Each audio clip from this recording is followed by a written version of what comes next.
ఒక ఆయన చాలా విచిత్రమైన అబ్జర్వేషన్ చేశాడు. చర్చెస్లో పాస్టర్స్ ఉంటారట, ప్రెసిడెంట్స్ ఉంటారట, వైస్ ప్రెసిడెంట్స్ ఉంటారట, వర్షిప్ లీడర్స్ ఉంటారట, సెక్రటరీస్ ఉంటారట, ట్రెజరర్స్ ఉంటారట,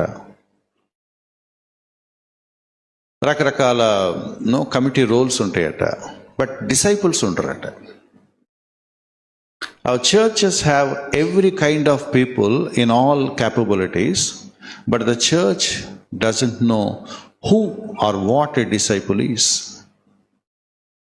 ఫోకస్ డిసైప్లింగ్ మీద లేదు, వాక్యం నేర్చుకోవటం మీద లేదు, అసలు ఏమి నమ్ముతున్నాను, ఎందుకు నమ్ముతున్నాను దాని మీద లేదు. సువార్త ప్రకటించండి అన్నారు. సువార్త అంటే ఏంటి ఎవరికి తెలియదు. మీరు దేవుని నమ్ముకోండి, మీ రోగాలు తగ్గిపోతేనే ఇంకా చెప్తున్నాం మనం. How to attract people try చేస్తున్నారు, కానీ వాట్ ఈస్ గాస్పెల్ చెప్పట్లేదు. So without knowing gospel how can we make disciples? ఏ సువార్తో అర్థం కాని వాడికి శిష్యుడిగా ఎలా తయారవుతాడు? వాడిలో ఇంకేం సువార్త ప్రకటిస్తాడు? సో ప్రాపర్ గాస్పల్ తెలియని వాడు మళ్ళీ వెళ్ళి బయటికి ఎవరితో మాట్లాడితే ఏం మాట్లాడతాడు?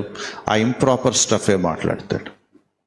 అందుకని యేసుక్రీస్తు వారు వీళ్ళకి ఒక బ్లూ ప్రింట్ ఇస్తున్నాడు. ఏంటంటే, మీరు స్వార్థ ప్రకటించండి, బట్ గోల్ ఏంటంటే శిష్యులను తయారు చేయండి.